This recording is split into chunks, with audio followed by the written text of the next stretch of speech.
truth with every word, it's all truth word. You don't need a halo to know where to go.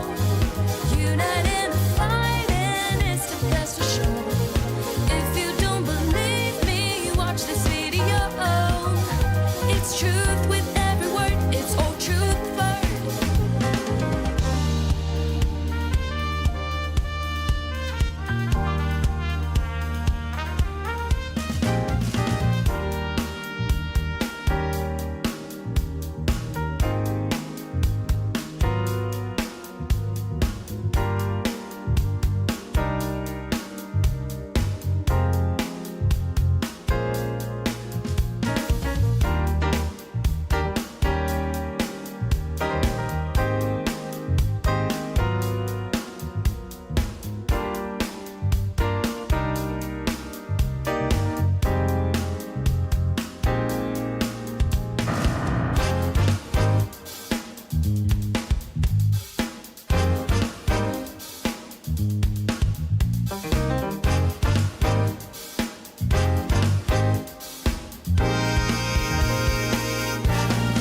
You don't need a halo to know where to go. Unite in the fight and it's the best for sure. If you don't believe me, watch this video. It's truth with every word, it's all truth word. You don't need a halo to know where to go. Unite in the fight and it's the best for sure. If you don't believe me, watch this video. It's truth with every word, it's all truth word.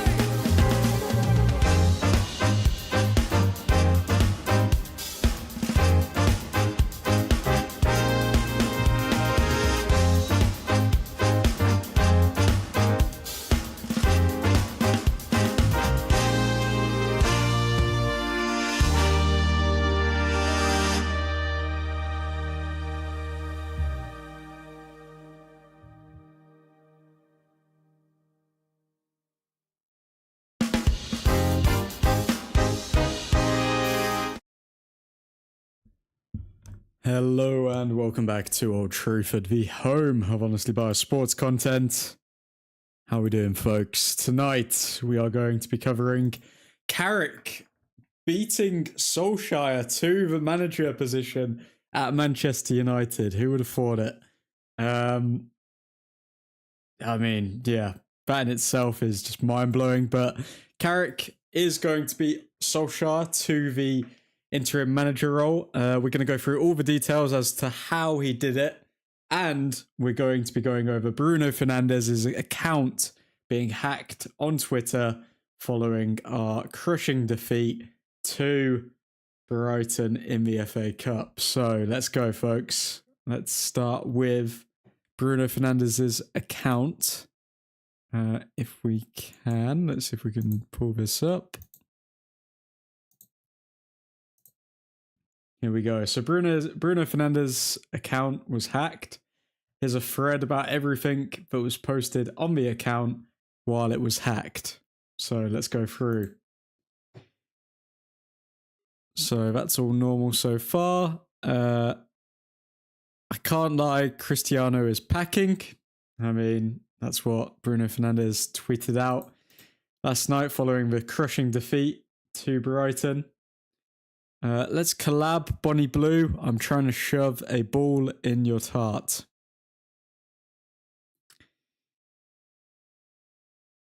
Shay Lacey, obviously posting following the sending off last night. I want to apologise to all of my teammates, staff and the fans. I let everybody down tonight. I shouldn't let my emotions get the better of me. I will do everything I can to make this right. And how did Bruno Fernandes reply? Just don't do it again, G. Okay. Yep, very good. That's what you need from your captain. Thank you, Bruno. You my KSI. So Bruno Fernandes showing respect where it's due to one of the OGs of YouTube. Oh wow. KSI even responded back. What is this timeline? What is this timeline we're living in?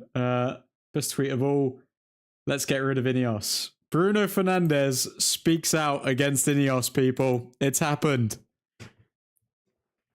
For those of you just joining, no, it hasn't happened. Bruno Fernandes just got hacked. But yeah. Sweet Jesus. United caught on and he responded. Bruno Fernandes' X account has been hacked, says Man United. Supporters should not engage with any of the posts or direct messages. No way, I'll spread the word, says Bruno Fernandes. This is hilarious, man. Try to ratio United. Let's ratio Man United. And he did. Bruno Fernandes ratioed Manchester United when his account got hacked. Oh my god. Guys, what are we watching here? What are we looking at? This is genuinely hilarious. I think this is one of the best utilizations of somebody hacking someone's account that I think I've ever seen. Bruno Fernandes then puts, "Are you not entertained?" Are you not entertained? Are you not entertained? Bruno, how could you?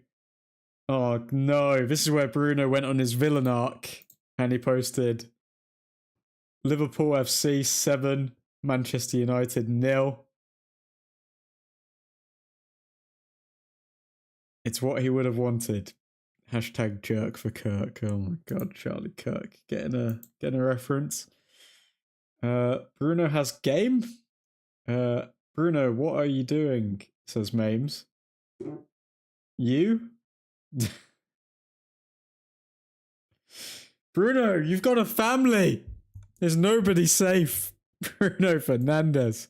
Bruno Fernandes on Twitter pulling birds. Who could have seen it? Hacker is a serious gooner. Okay, good night. Going to have a tug to Alicia Lehman. Love you all. Or some may say a goon. End of thread. What a crazy night. I mean, Bruno's gone off the rails, man. Getting knocked out of the FA Cup has sent Bruno over the edge. Is he going to come back to sanity? We don't know, but yeah, I thought that was important to show you all. Now let's move over to the real Manchester United news. So, where are we? Darren Fletcher, after yesterday's game, I think you can see the players are fragile. And as Martian Ball has said here, it took him two games to say this. I mean, Fletcher's just taken words out of the Amarin playbook, hasn't he? Because, I mean, the players are fragile and we all know it. But here we are. Fletcher also said, I think these players have the ability to qualify in the Champions League place, and that should be their objective and mindset. Fletcher continued to say they have to dig in, show they want to be part of Man United's future, learn from this, and ultimately, if you're not, then I don't think you should be here or will be here. Sounds strong, but that's just the reality and the way it should be. The players have the quality to qualify for Champions League. They need to pull together and take their responsibilities. It's not just the manager, the board, it's everyone. Shea Lacey on Instagram apologising for getting sent off. I've seen a few people say that, like, Shea Lacey's not to blame and it's not his fault he got sent off and all of this sort of stuff, but I'm sorry, it is. He did throw the ball on the ground and scream at the third official, fourth official, whatever they're called. I want to apologise to all of my teammates, staff and fans. I let everybody down tonight. I shouldn't let my emotions get the better of me. I will do everything I can to make this right, says Lacey. Extremely demoralising day/times for United. No manager, no cup ties, no European football. Egos jeopardising the season amid ticket price hikes and the prospect of more missteps ahead. Players owe it to the matchgoers to salvage the season over the next 17 games? How many points are we getting over the next 17 games? Oh my god. Well, we'll go on to Ineos's expectations for the season in just a second. Michael Carrick has emerged from the interview process as the favourite ahead of Ole Gunnar Solskjær. United are expected to seal the decision on Monday. So they were expected to do that, but now I guess they're not doing it until tomorrow or Wednesday, given the fact that the players have until Wednesday off.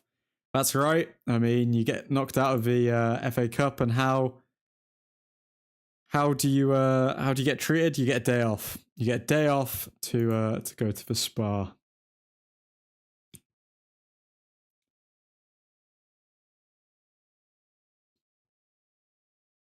In the last 12 hours, Michael Carrick has held important talks with United on ideas, tactics, and communication. The meeting was very positive, and he is now the leading candidate for the caretaker role.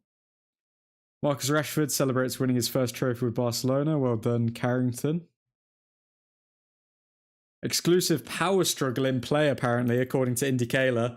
Jason Wilcox is fighting a battle with Man United officials as he prefers Michael Carrick over Ole Gunnar Solskjær to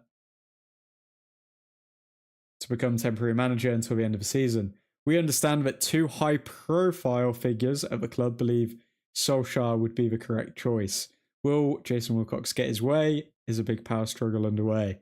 I mean, it sounds like Jason Wilcox has got his way, and I mean, even though Jason Wilcox has obviously made some very questionable decisions, he's also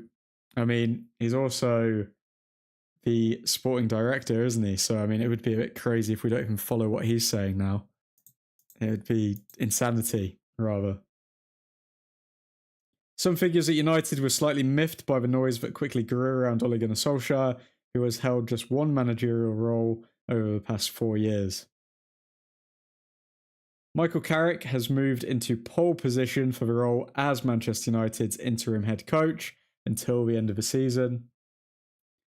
Darren Fletcher is in line to potentially assist Michael Carrick as a coach. It is for another coach coming in to support Carrick would also be on the cards. So it looks like we're getting Carricky and Fletchy. Let's not play that in case we're going to get copyrighted, but Delo could have passed it to players in better positions twice. I mean, do we have to relive it? Yes, we do, because Delo is that bad. Let's see if I can zoom in on this one. So, we play it. Let's see if it's going to come in angle. So Delo's right here. Delo's right here, by the way. And instead of deciding to just play a little ball forward, just around this space here, maybe a little diagonal, so then there's more space for Šeško to run into. Instead of doing that, and instead of looking at, I don't know, there's loads of players he could pass to, but the most obvious one is just tap it forward here. This guy's stuck in the mud. Šeško's going to run into this area. But what does Delo do? What does pigeon-brained Delo decide to do? This is 2 minutes in, by the way. I mean, do you know how different this game would have been if we started 1-0 up? But especially with Old Trafford behind us. But no, what does Delo decide to do? Let's can't play it, but let's go frame by frame. Oh look at how much space he's in. All he has to do is play this ball forward here, and Šeško, who's an actual striker, by the way, can actually get a shot off on goal here. One-on-one with the keeper. But no, Delo, bird brain Delo, decides to slip and shoot. And yeah, it goes all the way to the moon. And Šeško is absolutely fuming here. Rightfully so. Rightfully so. Yep. Head down as always, Delo. Yep, okay. Now let's go back to this chance that Cunha created for him. I think this was even earlier. I think this might have been in like minute number 1 or something. So Cunha, you can't see, but it's out of frame here, plays the ball forward to Delo in acres of space. Delo making the correct run, onside. Ball falls to him. Fernandes is completely free, by the way, and he will continue to be free. Or even, again, pass it backwards. Pass it backwards in a diagonal. Cut back to Šeško. What does Bird Brain Delo decide to do? He decides to run.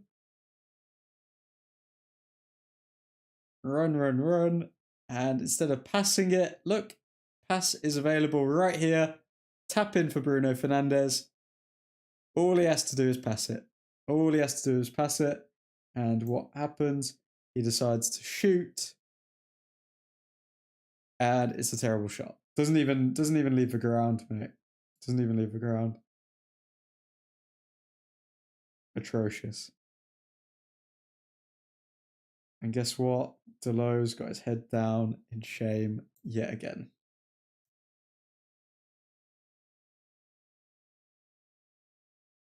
And Šeško is shocked because he cannot believe that he's playing with such a bird brain player that is Diogo Delo. Okay. Šeško and Amorim, 17 games, 2 goals. Šeško and Fletcher, 2 games, 3 goals. Šeško is definitely going to be one of the winners from the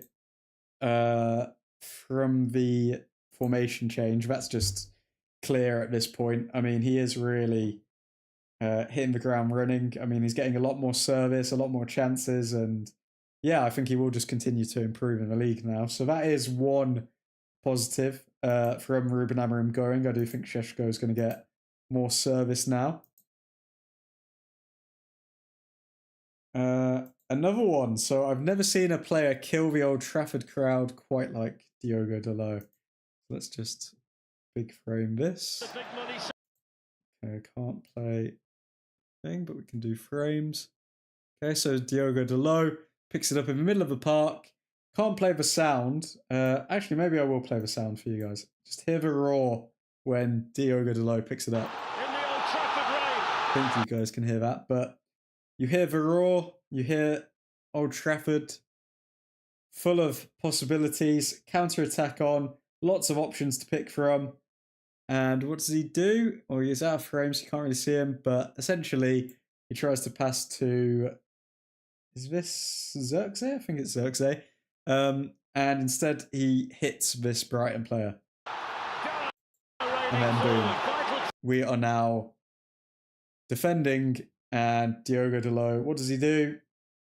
He just stands off his man, as always, and boom. That's our dreams destroyed. Thank you, Diogo Delo. Michael Carrick is now leading. Is now the leading contender to become Manchester United's caretaker, as exclusively revealed with Alex Crook last night. Carrick gave a strong interview last week, and United hoping to finalise today and announce within 48 hours. Ole Gunnar Solskjær has also held face-to-face talks. Darren Fletcher won't get the role, but could potentially be kept on as part of the first-team coaching staff.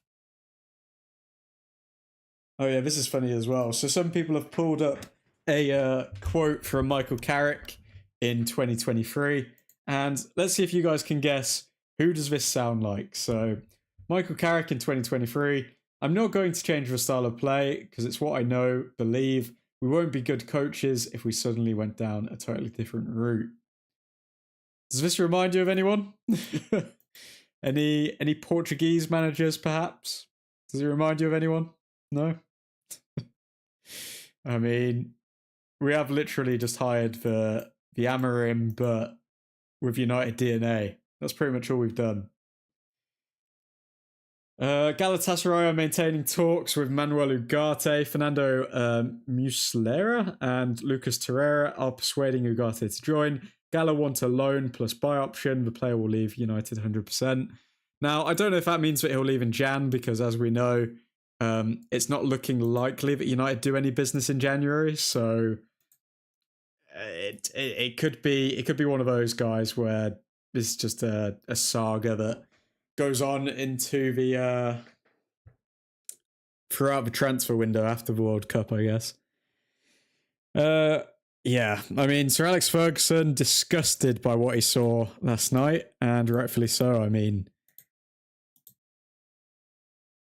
I would love to hear Sir Alex Ferguson's thoughts on Diogo Dalot and if he thinks that he's good enough, because like the amount of disappointment that we've had to face at the hands of Diogo Dalot at this point is just ridiculous. Man United players are off until Wednesday due to busy Xmas schedule and smaller squad. So yeah, as I was saying earlier, we get knocked out of the FA Cup, and how do the United players get treated afterwards? They get a nice, cozy, comfy break. Good for them. Good for them. Ole Gunnar Solskjær has not been ruled out for the caretaker role, but the focus is on discussions with Michael Carrick, who impressed in face-to-face talks on Thursday.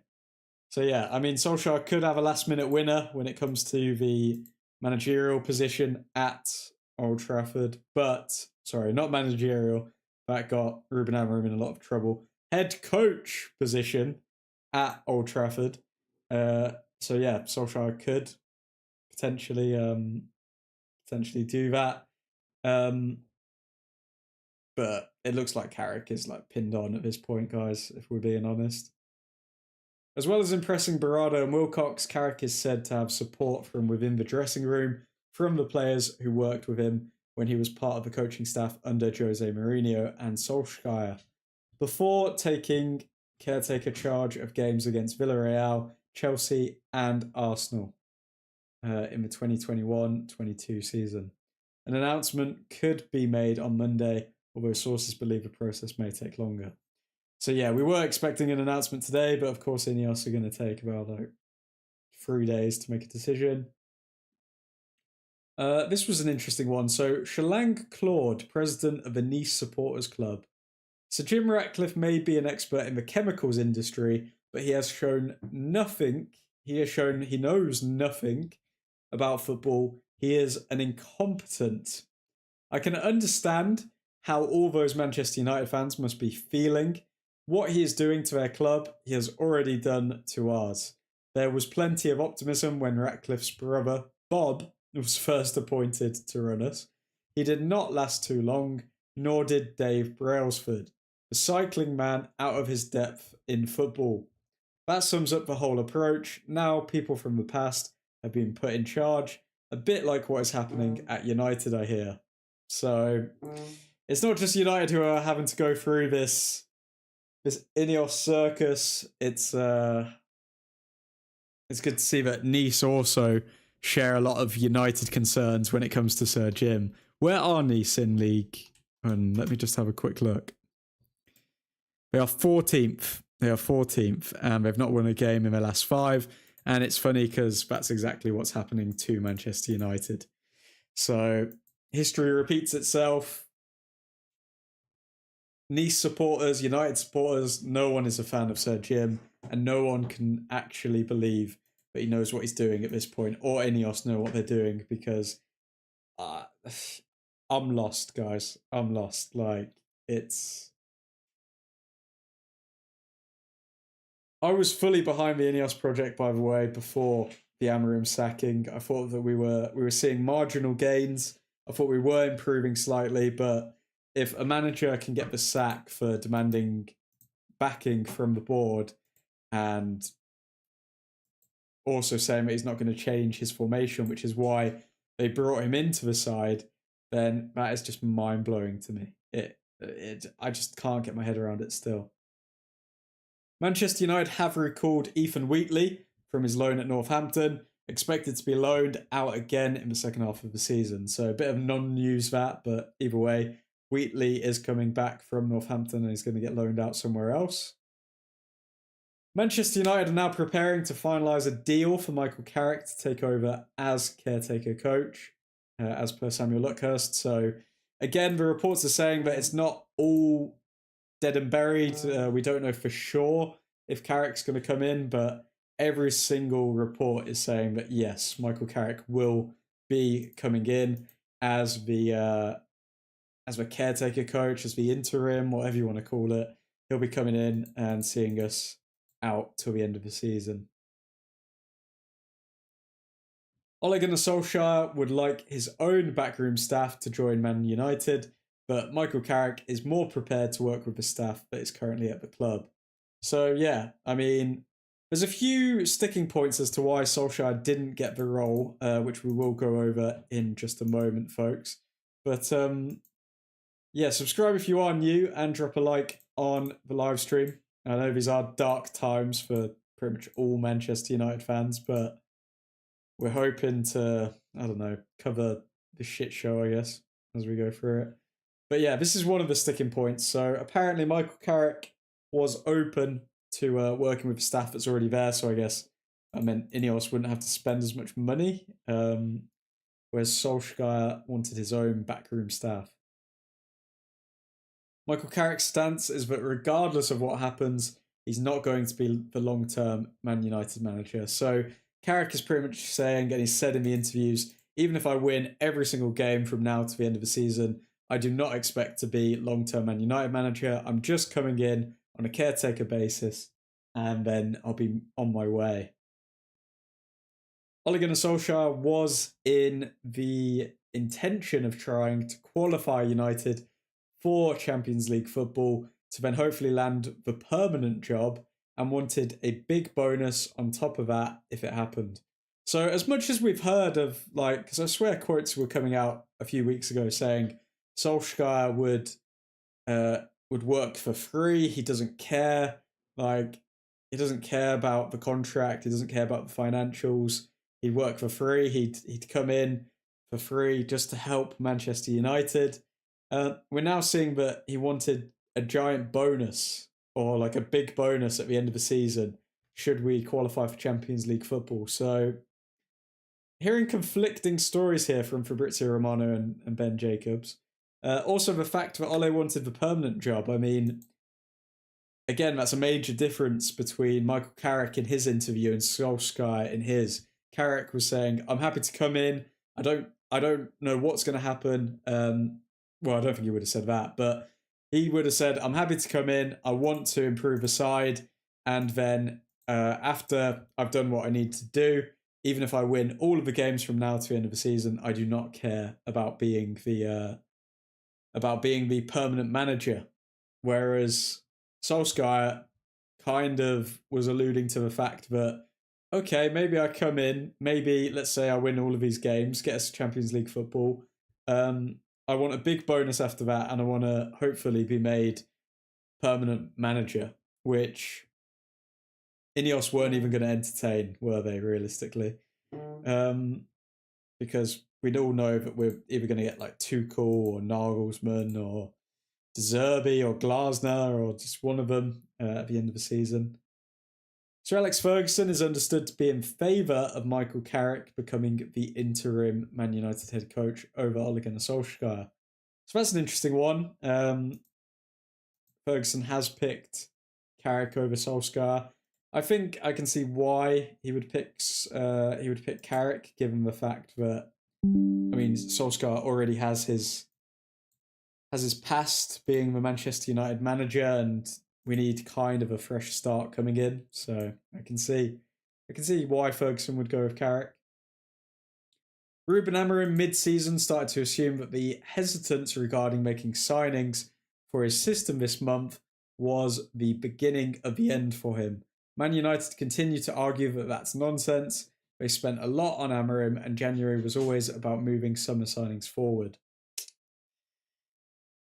That's the thing. I mean, you got to keep the main man happy as a footballing organisation. Otherwise, he will think that, oh, okay, you don't believe in me, you're not backing me, I'm gonna leave. So yeah, it's an interesting one from Carrick, not from Carrick, from Amorim there. At the end of the season, Man United will be reviewing their whole structure, not just the manager. They'll look at the entire sporting model, how efficient they are, whether each position is working to their potential, etc. I think that is just soft releasing the fact that Jason Wilcox will probably get fired come the end of the season. Michael Carrick is the clear favourite for interim right now, says Fabrizio Romano. Carrick will become Manchester United's interim head coach. It is thought that talks are now focusing on his backroom staff. The hope is that Carrick and his team will be in place to oversee training on Wednesday, says Mike Keegan of the Daily Mail.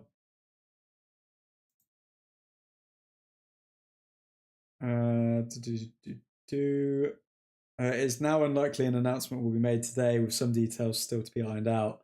So yeah, we're expecting a official announcement today or tomorrow, folks. I mean, not today, tomorrow or Wednesday. Michael Carrick has accepted all conditions of Manchester United contract proposal. The agreement is almost done, and it will be sealed this week, as expected. Here we go soon, says Fabrizio Romano.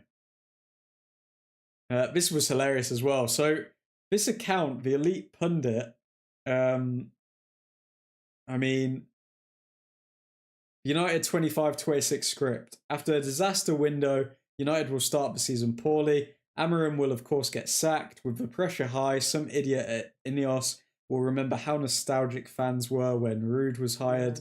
With no budget for a big manager, welcome Michael Carrick. I mean, they've literally predicted it to a T, what we've witnessed this season. So, I mean, fair play to the Elite Pundit.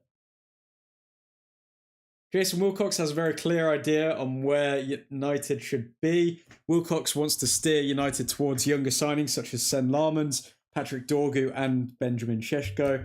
This is because he believes these profiles will be considered top players within 2 to 3 years. That's great, but we kind of need top players now. Otherwise, are we going to get Champions League football? Do we care? Like, are we accepting being a mid-table club for the next 2 to 3 years? Like, I understand planning for the future, but what about the present? And interestingly, we've got Wayne Rooney saying he was asked on if he would join Michael Carrick at Manchester United as part of his coaching staff. And Wayne Rooney said, of course I would. I think it's a no-brainer if that's the situation. So, I mean, Rooney's open to becoming a member of Carrick's staff. That's one to watch. Manchester United expect to confirm Michael Carrick as the interim manager on Tuesday, with finance to be at the 44-year-old's disposal to strengthen the squad should a target for the long term become available. With midfield, one of the positions United want to strengthen, Neves is a target. He would cost about £20 million, and should his acquisition become viable, there are funds available for his purchase or for any other player on the club's transfer wish list. So let's break down what this is actually saying. With midfield, one of the positions United want to strengthen, Neves is a target.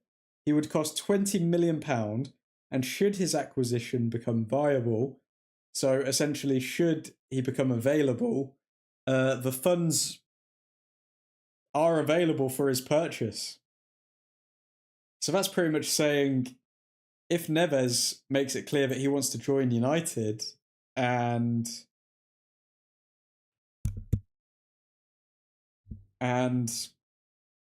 I mean the club are happy to sell him, then we're gonna sign Neves this window according to Jamie Jackson. So it's an interesting one, that. Michael Carrick would like to bring Jonathan Woodgate to Manchester United as part of his backroom staff. Interesting. Jonathan Woodgate, former Real Madrid centre-back. I think he went for like a British transfer record back in the day. But then he ended up being a flop at Real Madrid. But who knows? Maybe he's a decent coach. Manchester United officials are on high alert after Xabi Alonso became available. He will need convincing by Jason Wilcox to join the Ineos project in the summer. So apparently we're in for Xabi Alonso now. I don't know how much of that I believe, but I mean, given the fact that we're looking for someone with Premier League experience, I think this is complete nonsense, if I'm being honest with you. Michael Carrick is hoping to bring Jonathan Woodgate in, just as we mentioned. His other assistants could include Darren Fletcher and Johnny Evans. And Ruben Neves is being targeted to strengthen Manchester United's midfield. If a deal proves feasible, like we just said, only 20 mil for Neves. Wayne Rooney, we've already got that one. And Rene Mollenstein. So, Michael Carrick might be the obvious option if Amorim is to go. Obviously, Michael Carrick still knows quite a few players that were there when he was there. so he's still got some good inside information. He obviously knows the club. I'm sure that if they would play in a system that suits them, they really play at the best. I think you could see a fantastic Manchester United. Maybe Michael could well be the guy. It's not magic, it's common sense more than anything. That's it. And Carrick has got plenty of that.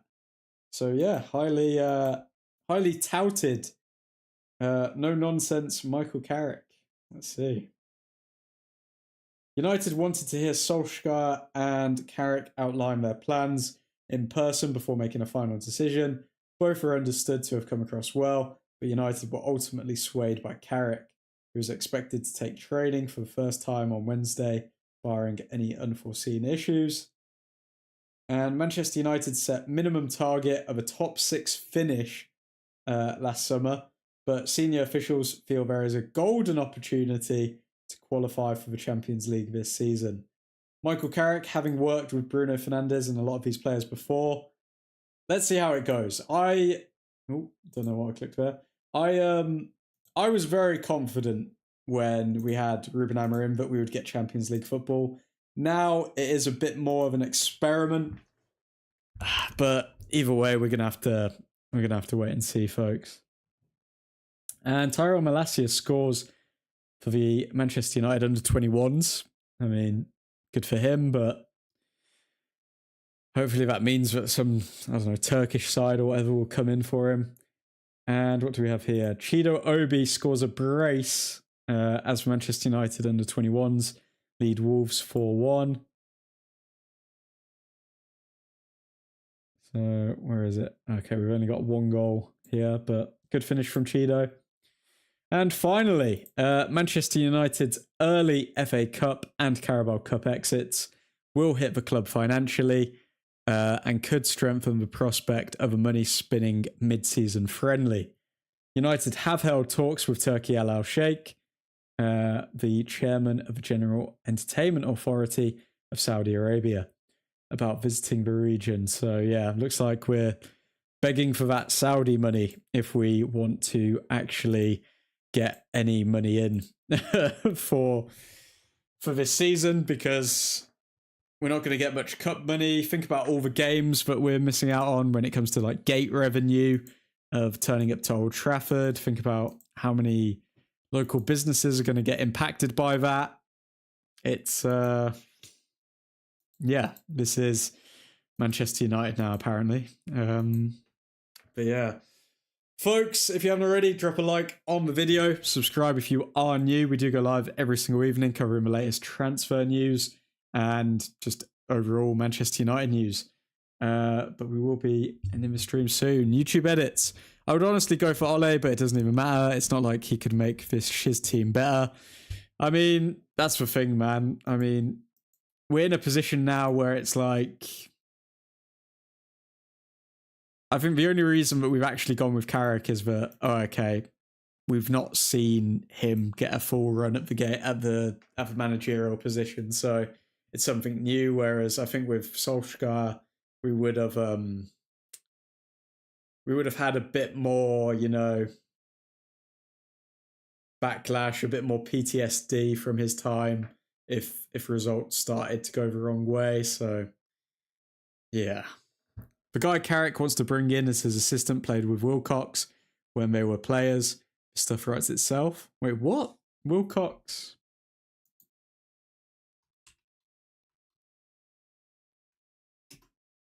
Wilcox played with Woodgate. Where? Okay, so Wilcox played for Blackburn Rovers, Leeds United, Leicester. Oh, okay, so I'm guessing Woodgate played for Leicester, didn't he? Am I remembering that correctly? Let's see, Jonathan Woodgate. Played for Leeds and Newcastle. Leeds and Newcastle. Oh, okay, so Wilcox played for Leeds as well. Sweet Jesus. Yeah, you can't write it, can you, Johnny? But, I mean, that's the position we're in now, mate. But folks, I'm going to love you and leave you. You can always go back on the stream to go through today's Manchester United news, but there's nothing good. There's nothing good to report. But hope you all have a delightful evening or delightful afternoon, wherever you are. But for now, Godspeed.